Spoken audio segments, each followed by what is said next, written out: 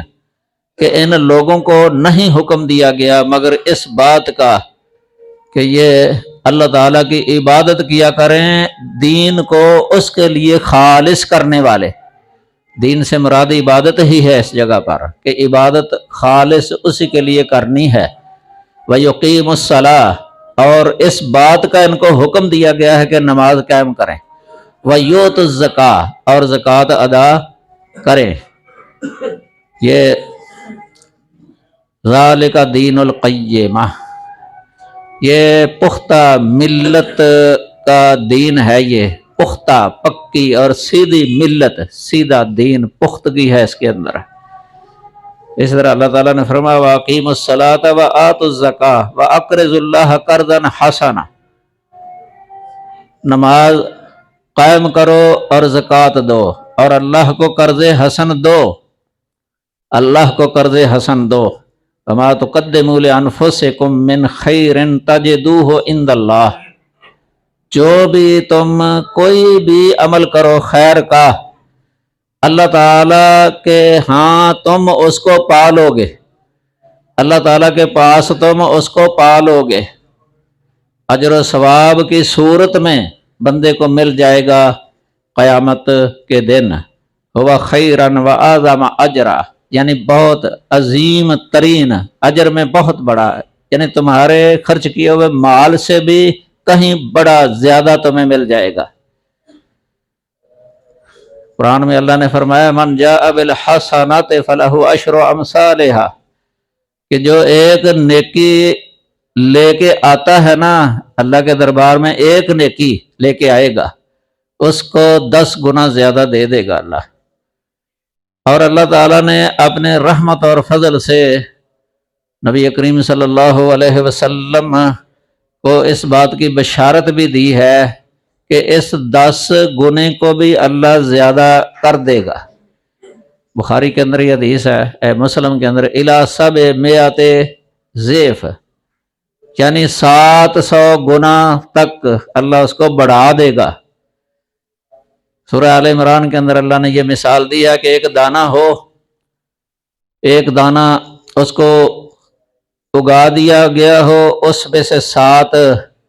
بالیاں نکلیں اور ہر بالی کے اندر 100 دانہ ہو، تو یہ جس طرح 700 دانے بن جاتے ہیں نا، تو خرچ کرنے کی وجہ سے ایک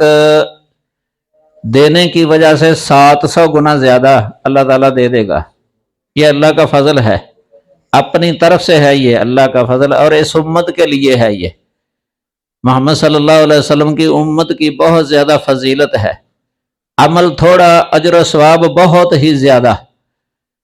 خلوص ہونا چاہیے، خالص اللہ کے لیے۔ بلکہ ایک حدیث آتی ہے کہ جو کوئی خرچ کرتا ہے نا، ایک ہی خرچ کیا اس نے، 1 درہم ہے مثلا، تو اللہ تعالیٰ اس کی پرورش کرتا ہے اپنے ہاتھ میں، دائیں ہاتھ کے اندر اللہ تعالیٰ اس کو بڑھاتا ہے۔ قیامت کا دن ہوگا تو اس طرح ہوگا جس طرح احد پہاڑ ہے، اتنا۔ یہ بھی اللہ کا فضل ہے۔ روزے کے بارے میں بھی حدیث آتی ہے، الا الصوم کل عمل ابن آدم لہ الا الصوم، ابن آدم کے لیے ہر عمل اس کے لیے ہے، یعنی ایک عمل کرے گا 10 گنا زیادہ ملے گا، 700 تک، الا الصوم، مگر روزہ ایسے نہیں ہے۔ فإنہ لی وأنا اجزی بہ، روزہ خالص میرے لیے ہے اور میں اس کی جزا خود آپ دوں گا۔ اللہ فرشتوں کو بھی نہیں بتائے گا کہ روزے کا اجر و ثواب کتنا ہے، دوسرے اعمال کا اجر و ثواب اللہ فرشتوں کو بتا دیتا ہے کہ اس کا اتنا لکھنا ہے، اس کا اتنا ہے، یہ سب فرشتوں کے صحیفوں کے اندر۔ لیکن روزے کا اجر و ثواب وہ فرشتوں کے پاس اتنا تو لکھا ہوا ہے 700 گنا تک، لیکن اس سے جو بڑھانا ہے نا، اس سے جو زیادہ کرنا ہے وہ اللہ ہی جانتا ہے کہ کتنا زیادہ کرنا ہے۔ انما یوفی الصابرون اجرہم بغیر حساب، کہ صابرین جو ہے نا ان کو ان کا اجر بغیر حساب کے دیا جائے گا۔ کئی مفسرین نے صابرین کی تفسیر صائمین کے ساتھ کی ہے، یعنی روزہ رکھنے والے، کیونکہ روزہ یہ صبر ہے، صبر ہے، صبر ہی ہے روزہ، صبر، اور اس میں کوئی ریاکاری کا شائبہ نہیں ہوتا، دکھلاوے کا شائبہ نہیں ہوتا، کیونکہ روزہ رکھا کسی دوسرے کو پتہ نہیں چل سکتا کہ اس نے روزہ رکھا ہے، اتنا مخفی ہے یہ روزہ، مخفی عمل ہے، یہ اللہ ہی کے لیے ہو سکتا ہے۔ سحری کھاتا تو نظر آ سکتا ہے کہ یہ سحری کھا رہا ہے، لیکن بعد میں جو روزے کی حالت میں رہنا ہے سورج کے غروب ہونے تک، یہ کسی کو بھی پتہ نہیں ہوتا۔ اگر وہ کوئی ایسا کام نہیں کرتا جو روزے کے منافی ہے، گویا کہ وہ اللہ کے لیے ہے، کہ کسی اور کو تو پتہ نہیں، یہی جانتا ہے یا اللہ جانتا ہے، تو وہ کوئی ایسا کام نہیں کرتا جو روزے کے خلاف ہو۔ اس کی وجہ سے کہا جاتا ہے کہ یہ روزہ خالص اللہ کے لیے ہوتا ہے، کہ صرف اللہ کے ڈر کی وجہ سے وہ کوئی ایسا عمل نہیں کرتا جو روزے کے خلاف ہو۔ تو یہ کئی چیزوں کو تو ترک کر دیتا ہے۔ حدیث قدسی کے اندر موجود ہے یہ، اللہ تعالیٰ فرماتا ہے یادہ طعامہ و شرابہ و شہوتہ، ایک روایت میں زوجتہ بھی لفظ ہے، و شہوتہ لاجلی، کہ یہ بندہ جو ہے نا اپنا کھانا پینا اور اپنے شہوانی کام اور اپنی بیوی کو صرف میرے لیے چھوڑتا ہے، محض میرے لیے، اس کی وجہ سے اس کا اجر و ثواب اتنا زیادہ ہے۔ تو یہ آیات ویسے بہت زیادہ ہیں اس کے بارے میں، احادیث بھی ہیں بہت زیادہ اس کے بارے میں۔ تو یہ زکوٰۃ جو ہے نا عموماً لوگ رمضان کے اندر دیا کرتے ہیں، کیونکہ رمضان ایک بہت بابرکت مہینہ ہے۔ اگر کسی نے اپنی روٹین بنائی ہے رمضان کی تو ٹھیک ہے، کوئی حرج نہیں ہے اس کے اندر۔ اور رسول اللہ وحدہ لا شریک نے اس کے جو مصارف ہیں وہ بھی بیان فرمائے ہیں قرآن مجید کے اندر، انما الصدقات للفقراء والمساکین والعاملین علیہا والمؤلفۃ قلوبہم وفی الرقاب والغارمین وفی سبیل اللہ وابن السبیل فریضۃ من اللہ واللہ علیم حکیم۔ یہ سورہ توبہ کے اندر ہے۔ تو اس میں 8 مصارف اللہ تعالیٰ نے بیان فرما دیے ہیں زکوٰۃ کے، 8 مصارف، ان میں سے کسی کے اندر بھی خرچ کر دی جائے نا تو زکوٰۃ ادا ہو جاتی ہے۔ یہ فقراء، یہ سب سے پہلے ذکر کیا فقراء، اور مساکین، یہ فقیر اور مسکین کے درمیان فرق ہے۔ علماء کا اختلاف ہے کہ فرق کیا ہے، لیکن سب سے زیادہ راجح بات یہ ہے کہ ہر فقیر مسکین ہے، لیکن ہر مسکین فقیر نہیں ہے، عام خاص کا فرق ہے۔ مسکین فقیر وہ ہوتا ہے جس کے پاس مال نہ ہو اور کوئی کام بھی نہ ہو، اس کو فقیر کہتے ہیں۔ اور مسکین وہ ہوتا ہے کہ جس کے پاس کام ہو لیکن وہ کام سے اس کا صحیح گزارا نہیں ہو رہا، اگر قرض چڑھ جائے تو ادا نہیں کر سکتا، جائز ضروریات وہ پوری کرتا، فضول خرچی نہیں کرتا، فضول خرچیاں نہیں کرتا، جائز ضروریات کے باوجود بھی اس کا پورا نہیں پڑتا، یعنی آمدنی کم ہے لیکن اخراجات جو ہے نا وہ زیادہ ہیں، قرض چڑھ جائے تو ادا نہیں کر سکتا، وہ اس کو مسکین کہا جاتا ہے۔ جس طرح موسیٰ علیہ السلام اور خضر علیہ السلام کے واقعہ میں وہ کشتی والوں کا ذکر ہے، اما السفینۃ فکانت لمساکین یعملون فی البحر، کہ وہ کشتی میں بیٹھے تھے خضر علیہ السلام اور موسیٰ علیہ السلام، اور وہ کشتی کے بارے میں کہ وہ مساکین کی کشتی تھی، مسکینوں کی کشتی تھی، کام تو تھا ان کا لیکن پھر بھی وہ مسکین تھے۔ یہ دلیل ہے اس بات کی کہ مسکین کا کام ہوتا ہے لیکن وہ کام کافی نہیں ہوتا، اس کے لیے کفایت نہیں کرتا، اور فقیر وہ ہوتا ہے کہ جس کا کام ہی نہ ہو اور کام کرنے کی استطاعت بھی نہ ہو۔ یہ بھی یاد رکھیں، کئی بار ایسے بھی ہوتا ہے کہ بندہ وہ فقیر بن جاتا ہے، حالانکہ طاقت ہوتی ہے جسمانی اس کے اندر، لیکن جان کے کام نہیں کرتا، تو ایسے آدمی کے لیے بھی وہ جائز نہیں ہے کہ وہ زکوٰۃ وصول کرے، کیونکہ وہ کما سکتا ہے۔ نبی صلی اللہ علیہ وسلم کے پاس آئے تھے دو آدمی، آپ نے دیکھا کہ یہ قوی ہیں، جسمانی طور پہ طاقت والے ہیں، کام نہیں کرتے، آپ نے فرمایا کہ تمہارا اس میں کوئی حق نہیں ہے۔ اور ایک روایت یہ بھی آتی ہے کہ جو قوی ہے اس کے لیے زکوٰۃ جائز نہیں، قوی اور غنی، یہ دو، غنی اور قوی۔ غنی سے مراد ہے کہ وہ مالدار ہے، اس کے لیے بھی زکوٰۃ جائز نہیں ہے،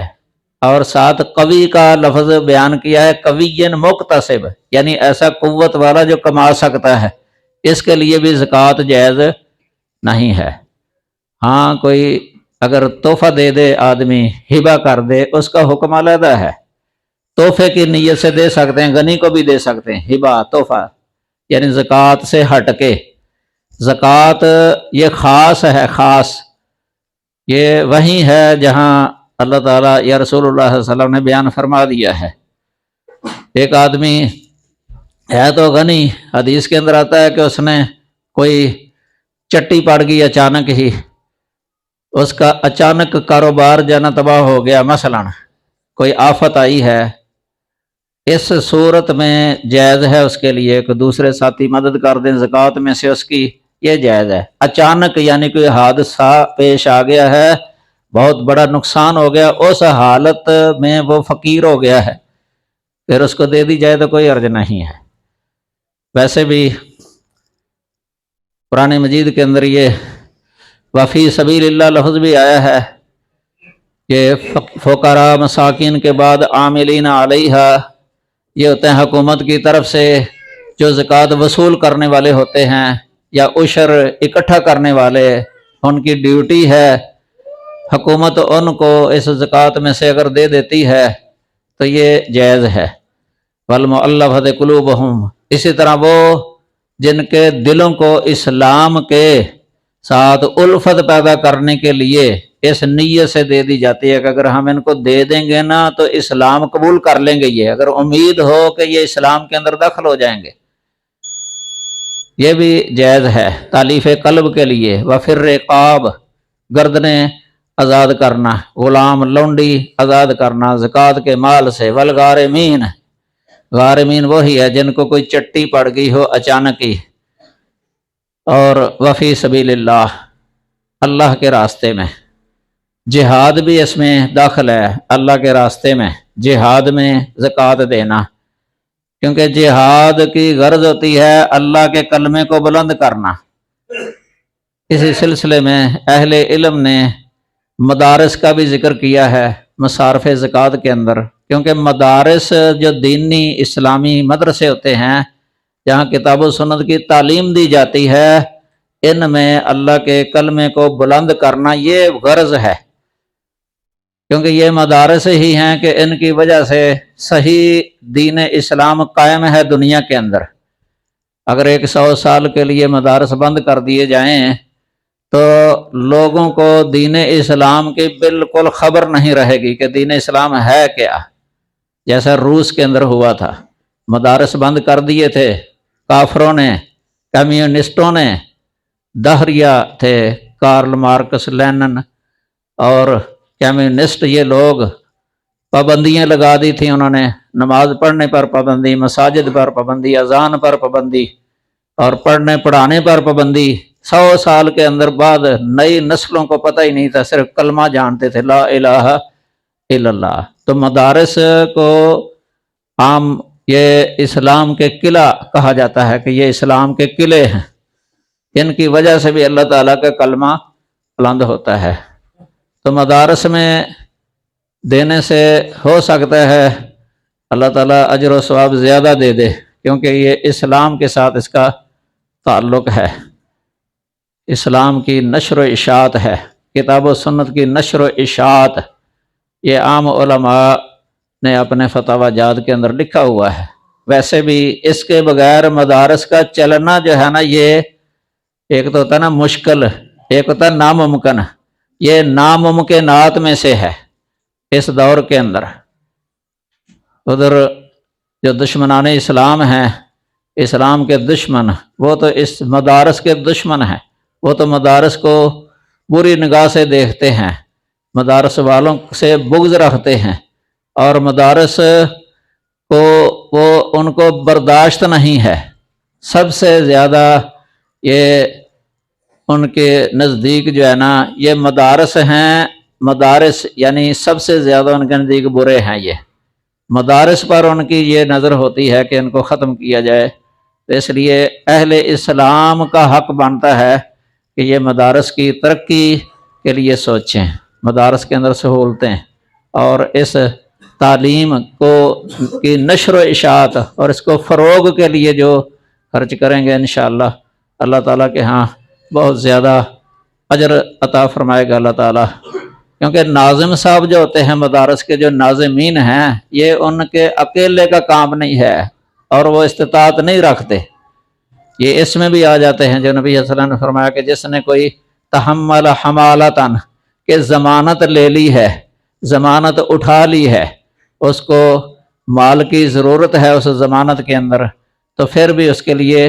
جائز ہے۔ یہ طلبہ کی جو ذمہ داری کہ مدارس کے اندر جو سینکڑوں طلبہ پڑھتے ہیں، مدرسین کی ایک ٹیم ہوتی ہے، پھر ان کے پر جو انفاق، یہ کوئی اکیلے ناظم کا کام نہیں ہوتا، یہ مل کر ہوتا ہے، مل کر، جس طرح کافر لوگ مل کر جو ہے نا مال خرچ کرتے ہیں اسلام کے خلاف،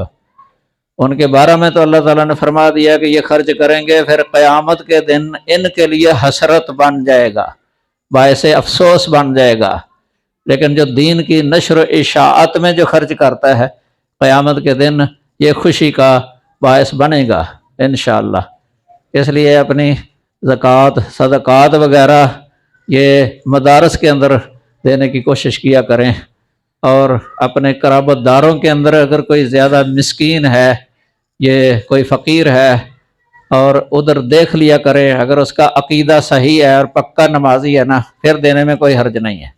کیونکہ فرضی زکوٰۃ جو ہے نا، یہ بد عقیدے کو دینا یا بے نماز کو دینا، عام علماء کا فتویٰ ہے کہ یہ درست نہیں ہے، ان کو نفلی دیا جا سکتا ہے، فرضی دینے سے پرہیز کیا جائے۔ ادھر تو طلبہ نمازی ہوتے ہیں، عقیدہ بھی صحیح ہے، اور ایک حدیث میں فرمایا لا یاکل طعامک الا تقی، کہ تیرا کھانا تقی ہی کھائے، متقی کھائے، اس کا زیادہ ثواب ہے، نیک آدمی کو کھلانا اس کا زیادہ ثواب ہے۔ اللہ تعالی ہمیں کتاب و سنت کے مطابق عقیدہ رکھنے اور عمل کرنے کی توفیق عطا فرمائے۔